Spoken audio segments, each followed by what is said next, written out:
গতকাল একটা live session করেছিলাম যেখানে আরে ফরেস্ট নিয়ে কথা বলছিলাম। খুব ইন্টারেস্টিং একটা ফ্যাক্ট জানতে পারলাম।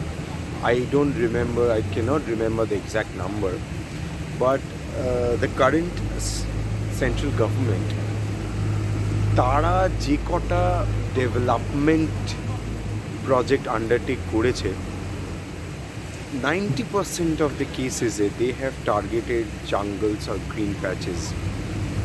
90% কেসেসে এই ধরনের ঘন জঙ্গল বা গ্রিন প্যাচ, যেখানে প্রচুর গাছপালা রয়েছে, বায়োডাইভার্সিটি রয়েছে, একটা হ্যাবিট্যাট রয়েছে অনেক বন্যপ্রাণীর, সেই ধরনের জায়গাগুলোকে এরা বেছে নিয়েছেন।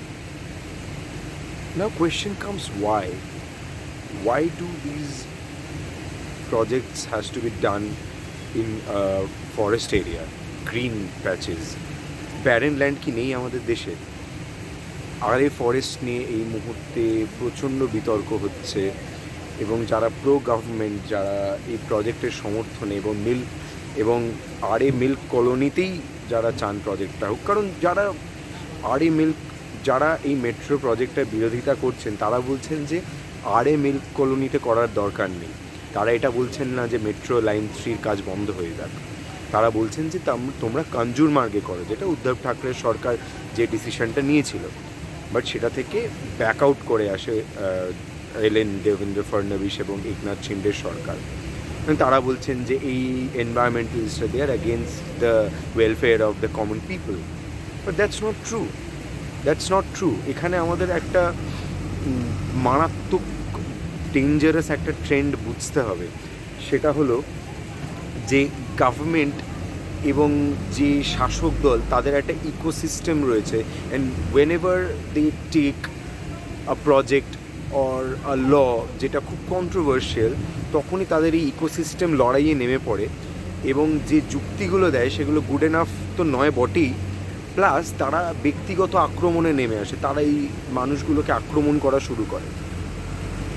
এই ট্রেন্ডটা কিন্তু দেশের সব জায়গায় দেখা যাচ্ছে, শুধুমাত্র কেন্দ্রীয় সরকার নয়, আমাদের রাজ্য সরকারেরও আমি দেখছি যে তারা, সেটা ডুমুরজলার কেসটাই হোক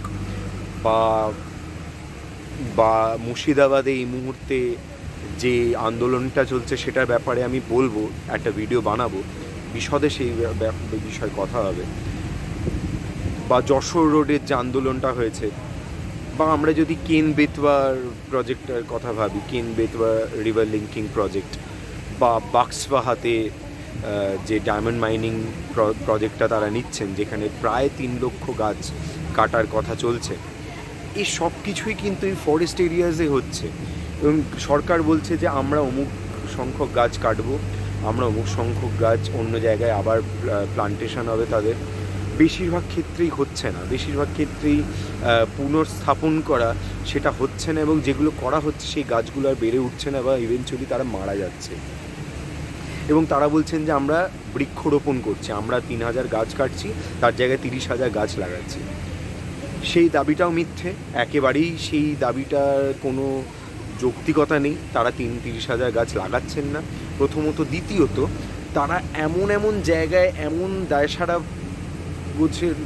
দায়সারা কাজ করছেন যেটা না লাগানোরই শামিল, গাছ না লাগানোরই শামিল।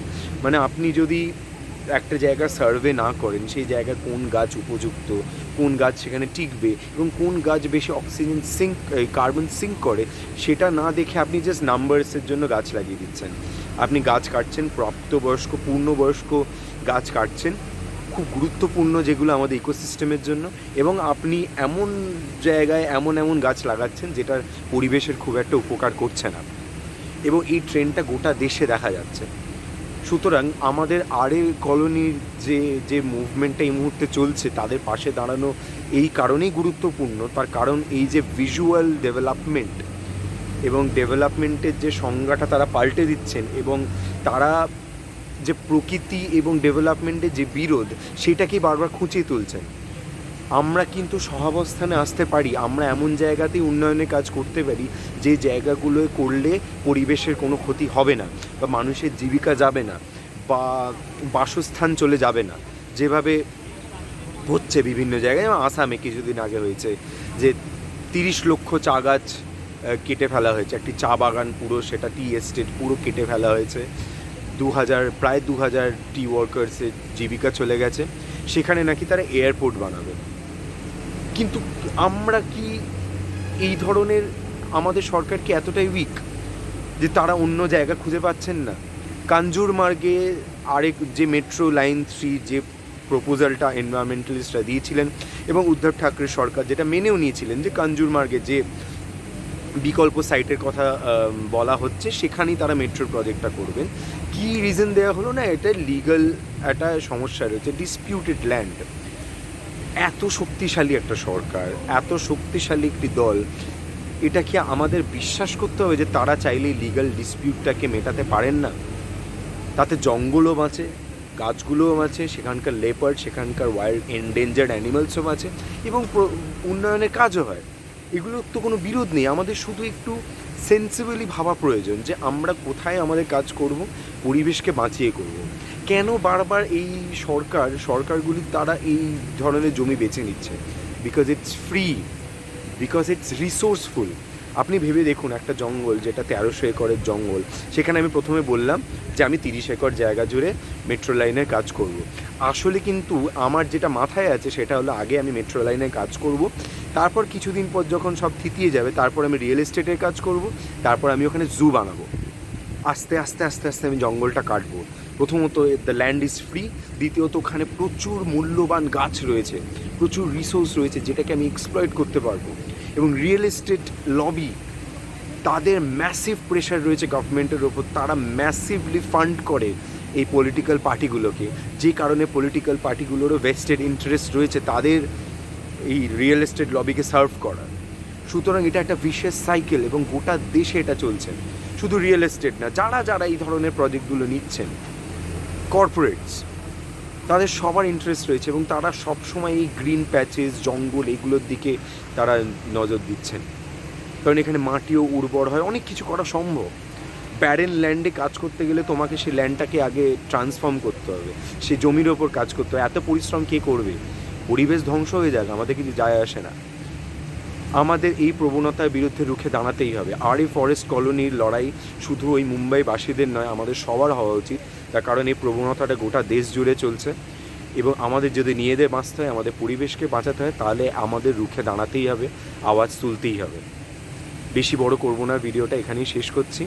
শেষ করার আগে এটাই বলবো যে রুখে দাঁড়ান, পরিবেশকে আমাদের বাঁচাতেই হবে। আমাদের হাতে সত্যিই বেশি সময় নেই, আবার এই সরকারের কোনো সদিচ্ছা দেখা যাচ্ছে না পরিবেশকে বাঁচানোর জন্য। সুতরাং এই কাজটা আমাদের কী করতে হবে। Thank you, by.